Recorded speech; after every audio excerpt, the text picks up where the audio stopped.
옛날 천기를 귀신같이 잘 보는 두 사람이 있었습니다. 이 두 사람이 하늘을 관찰하던 중 큰 수해와 우박 같은 천재지변이 닥쳐올 것을 알았습니다. 그런데 두 사람의 해석이 서로 달랐습니다. 첫 번째 사람은 이렇게 많은 비가 올 테니 낮은 논은 물에 잠길 것이 뻔하다. 높은 논에서 농사를 지으면 피해를 피할 수 있을 거야.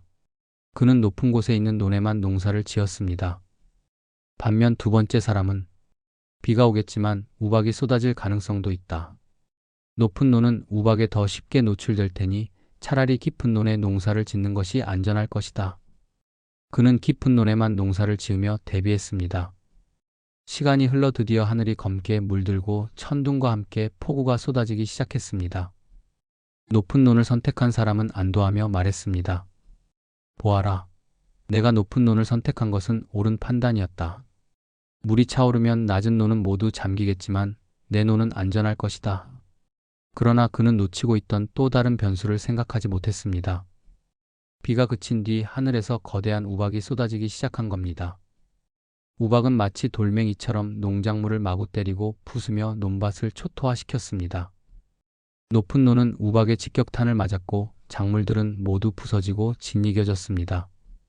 그는 절망하며 외쳤습니다. 아니, 이럴 수가. 비만 생각했지 우박까지 올 줄은 몰랐다. 반면 깊은 논을 선택한 사람은 상황이 달랐습니다. 비가 내려 논이 물에 잠겼지만 물이 우박을 흡수하며 충격을 막아주었습니다. 우박이 퍼부어도 그의 작물은 여전히 멀쩡하게 자리 잡고 있었습니다. 그는 기뻐하며 말했습니다. 내 판단이 옳았구나.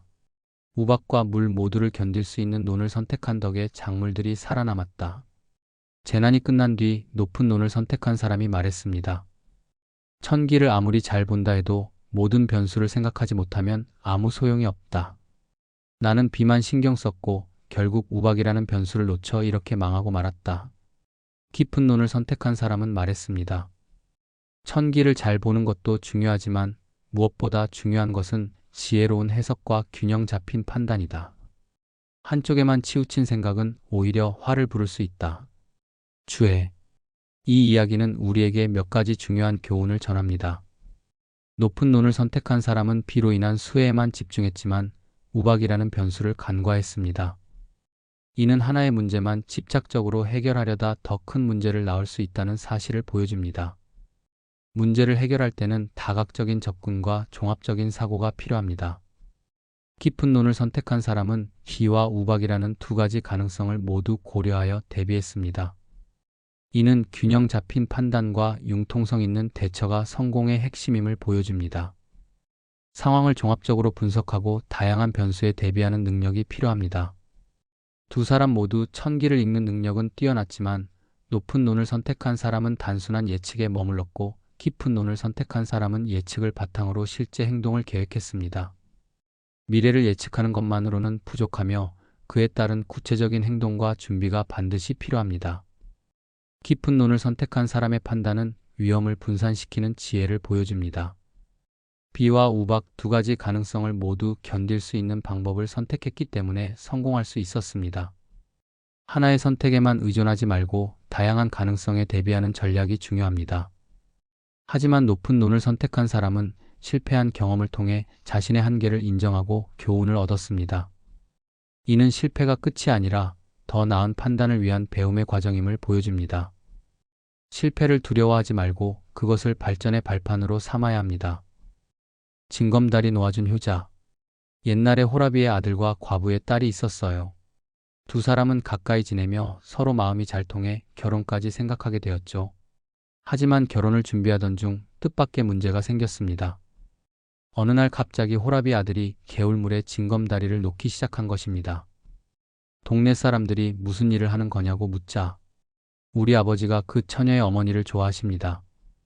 그 집에 편하게 다니시라고 징검다리를 놓고 있습니다. 그리고 나는 그 처녀와 결혼할 수 없습니다. 자기가 그 처녀와 결혼하면 두 분을 맺어드릴 수 없기 때문에 결혼을 포기할 수밖에 없다는 것이었습니다.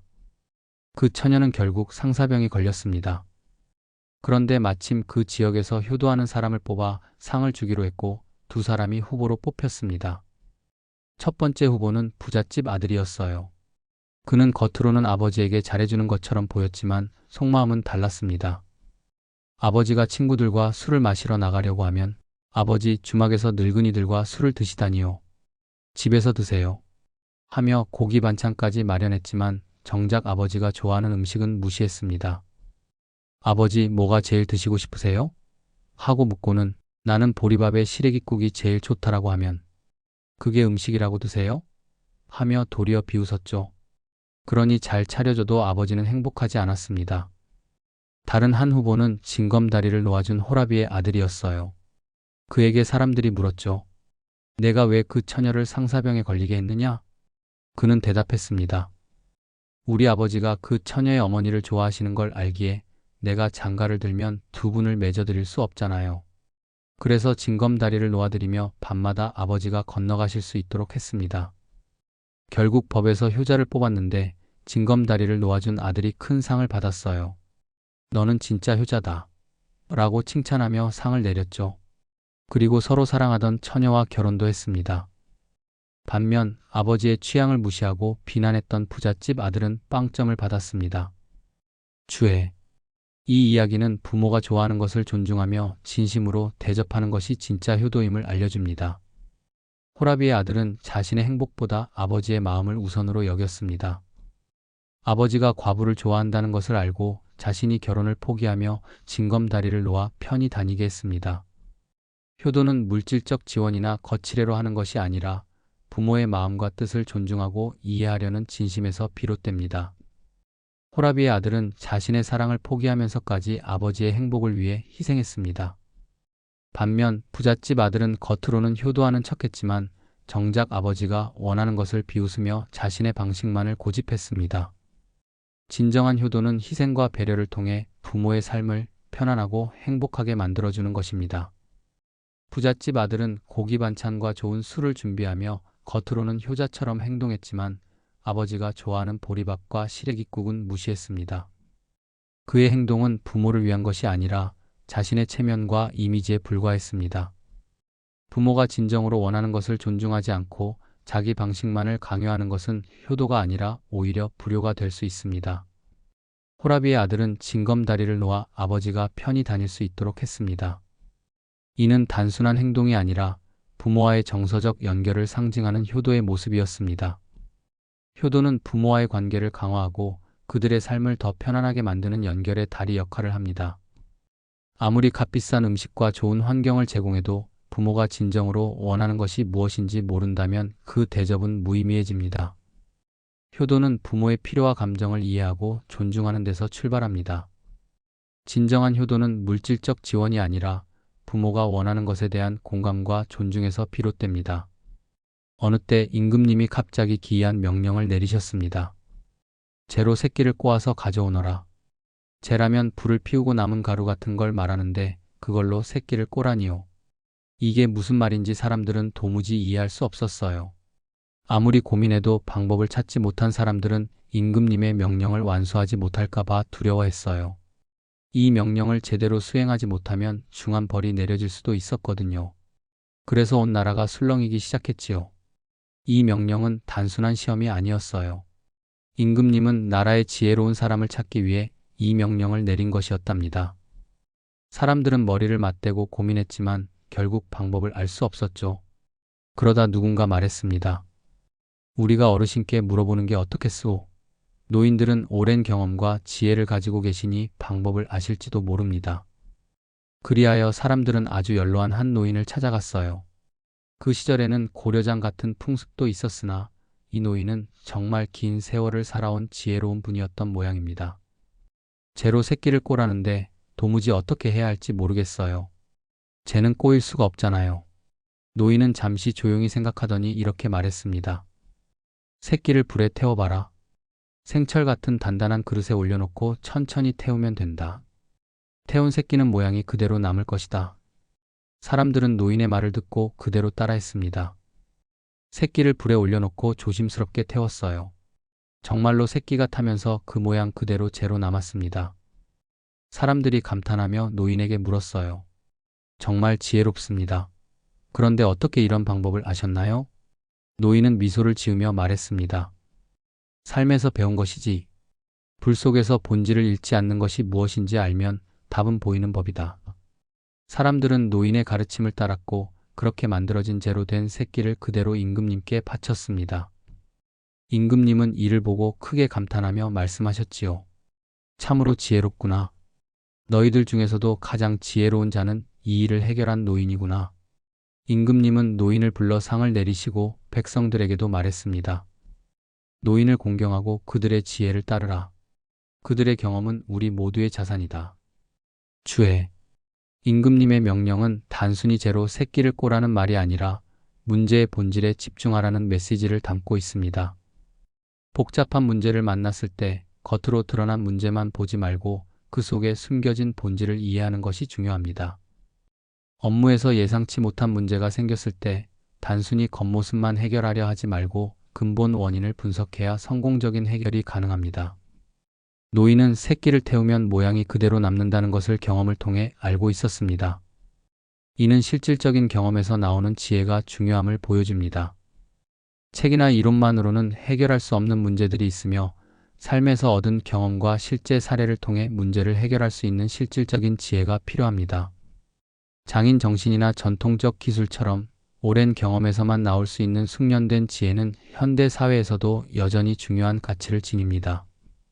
사람들이 노인을 찾아가 도움을 구한 것은 경험 많은 어르신의 지혜를 인정하고 그들의 의견을 존중했기 때문입니다. 노년층의 경험과 지혜는 단순히 과거의 이야기가 아니라 현재와 미래를 위한 중요한 자산입니다. 그들의 말을 경청하고 존중하는 태도가 필요합니다. 현대 사회에서 젊은 세대와 노년 세대가 서로 협력하며 문제를 해결할 때 더 나은 결과를 얻을 수 있습니다. 새끼가 타서 재가 되었지만 본래의 모양을 잃지 않았다는 것은 어떠한 상황에서도 본질을 잃지 않는 것이 중요하다는 메시지를 담고 있습니다. 힘든 상황에서도 자신의 본질과 가치를 잃지 않는 태도가 중요하며 외부 환경이 바뀌어도 자신의 정체성을 유지해야 합니다. 어려운 상황에서 정직함과 신뢰를 잃지 않는 태도는 개인뿐 아니라 공동체에도 긍정적인 영향을 미칩니다. 이 문제는 혼자 해결할 수 없었기에 사람들은 노인을 찾아가 지혜를 구했습니다. 이는 공동체의 협력과 조언을 통해 문제를 해결하는 방법을 보여줍니다. 협력과 조언은 개인의 한계를 넘어설 수 있는 중요한 도구이며 문제를 해결할 때 주변의 도움과 경험을 활용해야 합니다. 직장에서 협업과 팀워크를 통해 복잡한 프로젝트를 성공적으로 완수하는 사례처럼 협력의 가치는 매우 큽니다. 서른 많던 머슴의 한 그리고 통쾌한 결말. 옛날 옛적에 딸이 다섯인 부잣집이 있었습니다.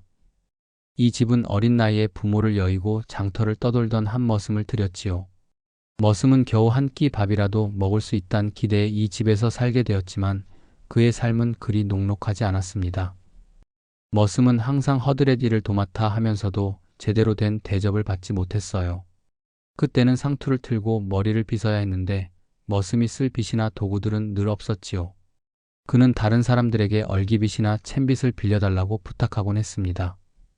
铅빗 좀 빌려주이소. 머슴이 조심스럽게 말하면 예끼 어디서 빗을 달라 하느냐. 딸들은 면박을 주며 거절했어요. 머슴은 속이 상했지만 할 수 있는 건 없었습니다. 오직 막내딸만이 그를 가끔 달래주곤 했습니다. 살못이 빗고 조오 갖다 나래이. 막내딸은 铅빗을 조용히 빌려주며 머슴을 위로했습니다. 그런데 다른 딸들은 여전히 머슴을 무시하고 구박하기 일쑤였지요. 어느 날 부잣집 딸 다섯이 마을 도당 근처에서 열리는 잔치에 가게 되었습니다. 그러나 머슴에게는 잔치집에 갈 생각조차 하지 말라며 집에 덕세기를 깔아놓고 나락을 말리라는 심부름을 시켰습니다. 머슴은 속으로 깊은 한숨을 쉬었지요. 이렇게 평생 고생만 하다 죽는 건가? 그러나 머슴은 결심했습니다. 나도 잔치에 한번 가보자. 그는 창고에서 누더기를 뒤적이며 변장을 했습니다. 온몸에 먼지를 묻히고 허리춤에 긴 천을 두른 채 거울을 보며 중얼거렸죠. 이제 아무도 날 못 알아볼 거다. 잔치집에 몰래 들어간 머슴은 사람들 틈에 섞여 신명나게 놀기 시작했습니다. 마침내 잔치집 음식을 조금씩 훔쳐 먹으며 흥을 즐겼죠. 그런데 그 순간 막내딸이 머슴을 알아봤습니다. 이 사람 어디서 봤다 했더니 막내딸은 고개를 갸우뚱하다 웃으며 떡을 건네주며 말했습니다. 이거라도 좀 먹어라. 머슴은 떡을 받아들고 속으로 크게 고마워했습니다. 그래도 나를 챙겨주는 건 막내딸뿐이구나. 머슴은 딸들보다 먼저 잔칫집을 빠져나와 집으로 돌아왔습니다.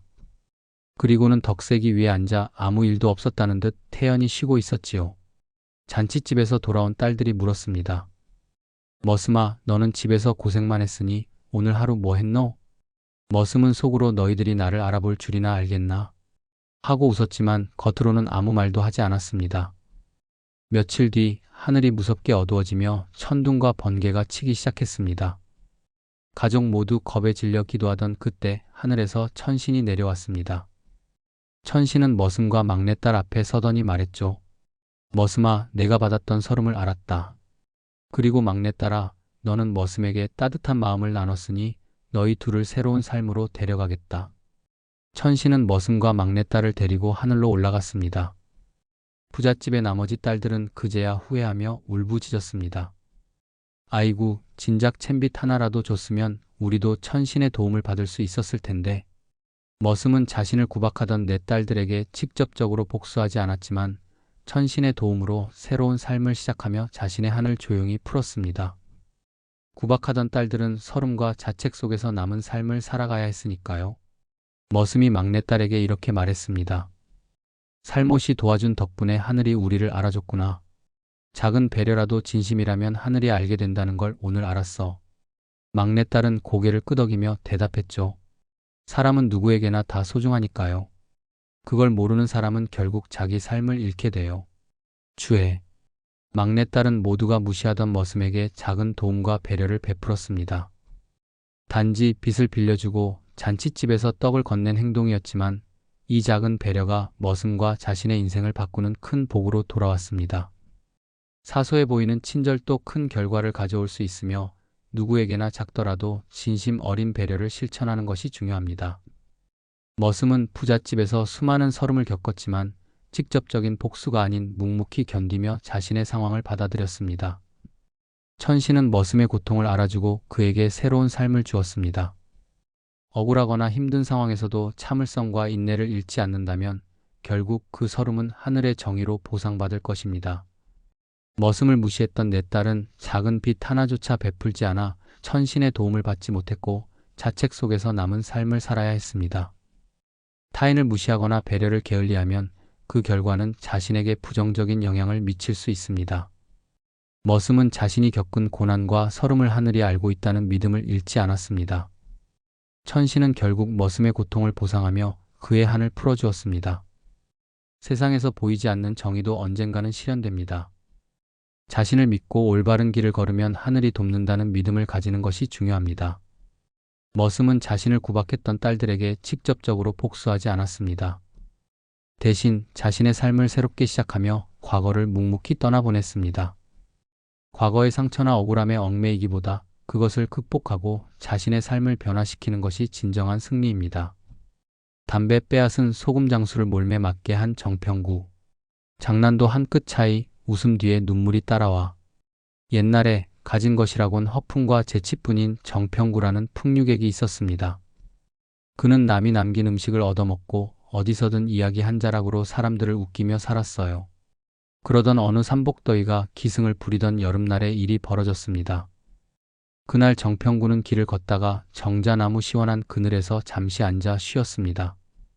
그런데 저 멀리서 땀을 뻘뻘 흘리며 소금을 짊어진 소금장수가 걸어오는 게 보였어요. 소금장수는 체구가 크고 우직한 사람처럼 보였는데 무더위 때문에 기진맥진한 상태였죠. 정평구는 속으로 이런 생각을 했습니다. 좋아, 저 사람한테 담배를 얻어 피워야겠다.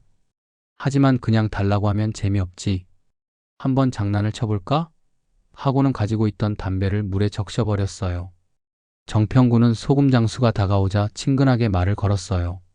아이고, 이렇게 더운 날 소금 짊어지고 고생이 많으십니다. 여기 좀 쉬었다 가시죠. 소금장수는 정평구가 나무 아래로 손짓하자 짐을 내려놓고 앉았습니다. 숨을 고르며 땀을 닦던 소금장수에게 정평구가 슬쩍 말을 꺼냈습니다. 아, 이 뜨거운 날씨에 담배 한 대 피우면 참 좋겠는데 제 담배가 젖어서 못 피우겠네요. 혹시 담배 있으시면 한 대만 빌릴 수 있을까요? 그러자 소금 장수가 천천히 고개를 들더니 단호하게 말했습니다. 나는 젖은 담배도 없소. 그리고는 정평구가 가지고 있는 젖은 담배를 빼앗아 태연히 피우기 시작했죠. 정평구는 속으로 화가 났지만 겉으로는 웃음을 지으며 말했어요. 같이 갑시다. 저도 가는 길입니다. 둘은 함께 길을 나섰습니다. 걷다가 보니 밭에서 여자들이 무리를 지어 밭을 메고 있었습니다. 정평구는 성큼성큼 여자들에게 다가가더니 큰 소리로 외쳤습니다.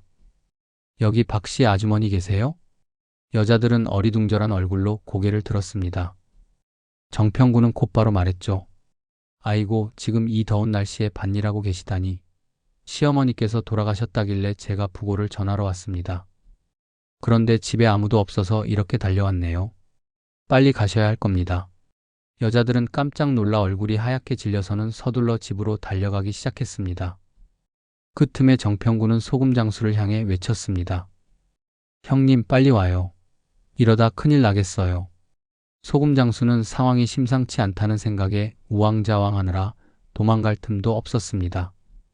결국 박씨 아주머니를 비롯한 사람들이 상황을 파악하고 돌아와서 소금 장수를 붙잡아 두들겨 패기 시작했죠. 정평구는 이미 멀리 달아난 뒤였습니다. 주에 이 이야기는 정평구라는 인물이 가진 재치와 약간의 얄미운 장난으로 시작되지만 그 이면에는 경솔한 행동이 불러올 위험과 책임감 부족의 결과에 대한 교훈을 담고 있습니다. 정평구의 장난은 단순히 웃음을 주기 위한 것이었지만 그 결과는 타인에게 큰 피해를 줄 수 있었음을 보여줍니다. 첫째, 정평구의 행동은 사람들의 신뢰를 이용한 장난이 얼마나 위험한 결과를 초래할 수 있는지를 일깨워줍니다. 담배를 빌리기 위해 소금 장수와 대화를 나누는 장면은 그의 재치와 순발력을 보여주지만 이후 밭일하던 사람들에게 거짓 부고를 전하며 벌어진 상황은 무고한 소금 장수에게 큰 피해를 입히게 됩니다. 이러한 행동은 타인의 신뢰를 배반하는 것이 얼마나 부도덕하고 위험한지를 보여줍니다. 둘째, 정평구의 이야기는 장난을 치기 전에 결과에 대해 깊이 생각해야 함을 가르칩니다. 그는 자신만의 재미와 이익을 위해 상황을 꾸몄지만 결국 소금 장수는 억울하게 매를 맞는 결과를 맞이합니다. 이러한 모습은 자신의 행동이 타인에게 미칠 영향을 고려하지 않을 때 어떤 결과를 초래할 수 있는지를 잘 보여줍니다. 셋째, 이야기 속 밭일하던 여자들의 반응은 당시 사람들이 전통과 가족에 얼마나 민감했는지를 드러냅니다. 시어머니의 부고라는 말에 망설임 없이 달려가는 모습은 사람들의 효심과 공동체적 책임감을 보여줍니다. 이는 정평구의 경솔한 행동과 대비되어 진지한 상황에 대한 존중과 책임감의 중요성을 강조합니다. 이 이야기는 단순한 웃음과 유쾌한 장면을 넘어서 인간관계에서의 신뢰와 책임에 대한 교훈을 담고 있습니다. 우리가 어떤 행동을 하기 전에 그 행동이 타인에게 미칠 영향을 고려하고 책임감을 가지는 것이 얼마나 중요한지를 흥미롭게 전달합니다. 또한 단순한 재치와 장난만으로는 진정한 존중을 얻을 수 없음을 일깨우며 타인의 입장에서 생각하는 마음의 중요성을 가르칩니다. 늦게 배운 효자 노릇. 옛날에 아주 큰 불효자가 있었어요. 어찌나 부모님께 못되게 굴었는지 끝이 없었지요. 그런데 중간쯤 가서는 그 누구보다 큰 효자가 되었답니다.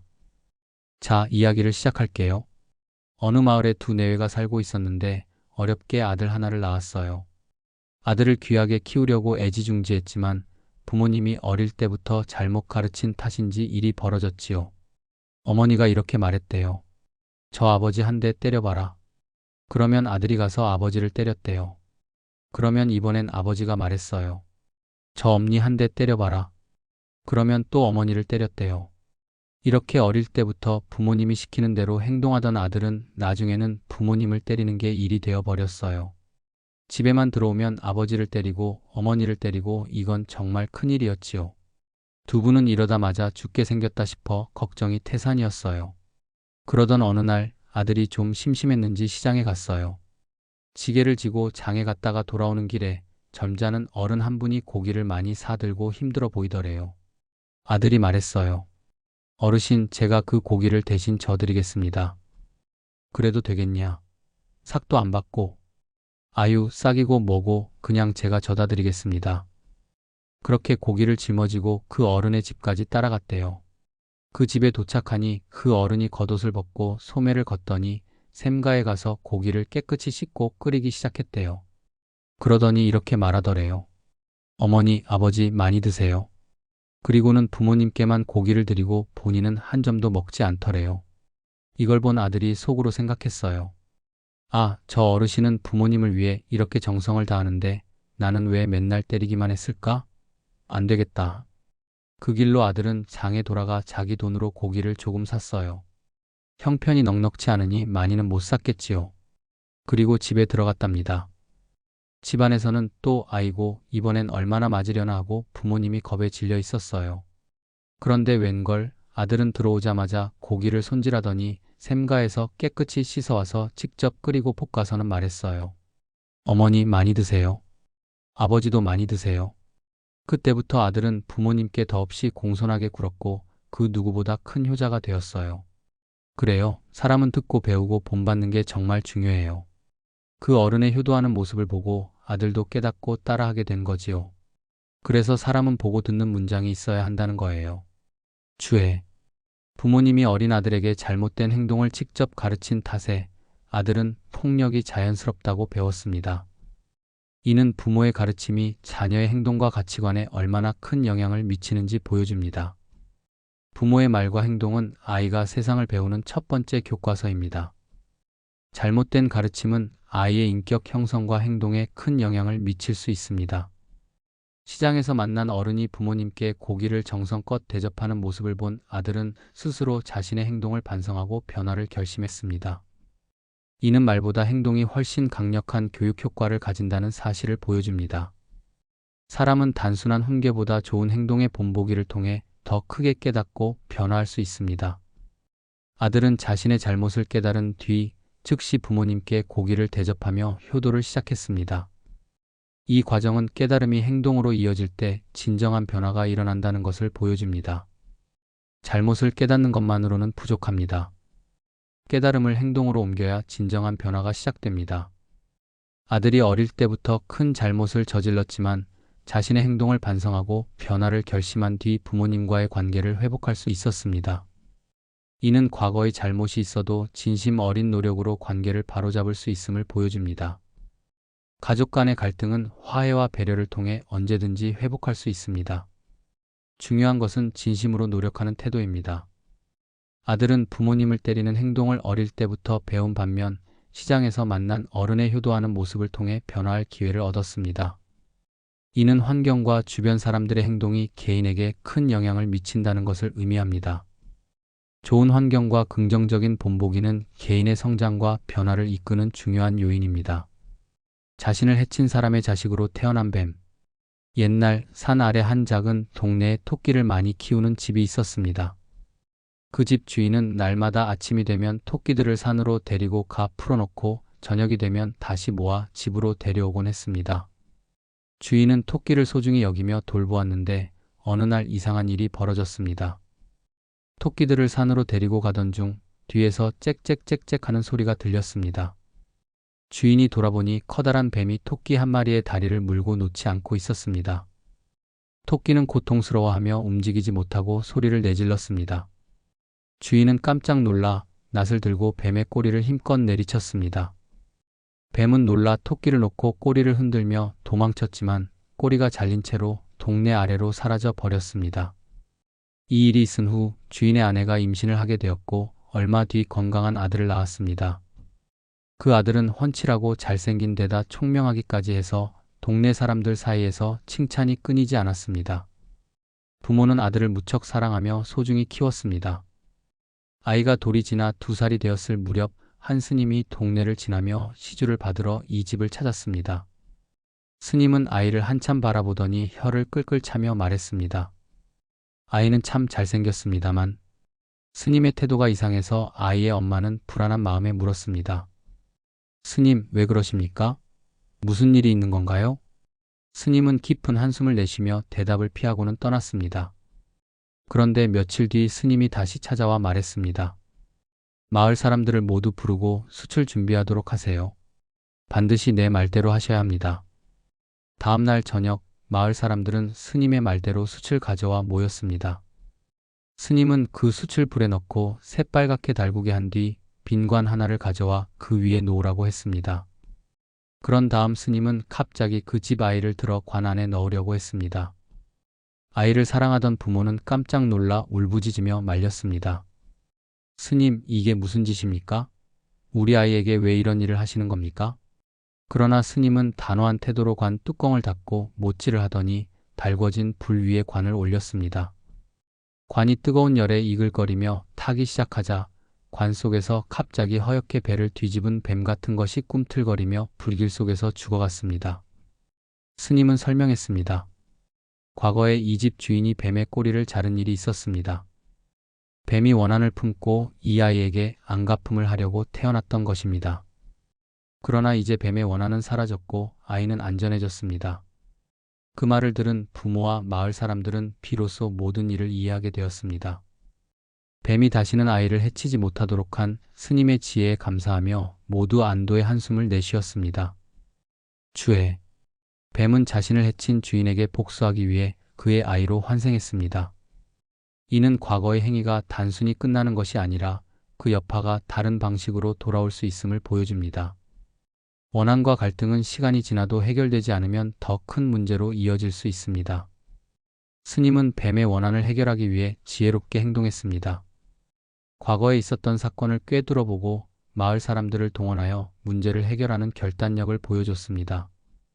복잡한 문제를 해결하려면 상황을 명확히 파악하고 지혜롭게 대처해야 합니다.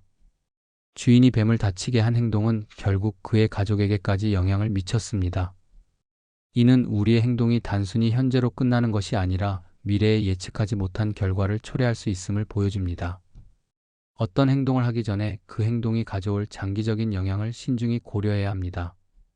스님은 마을 사람들의 도움을 받아 문제를 해결했습니다.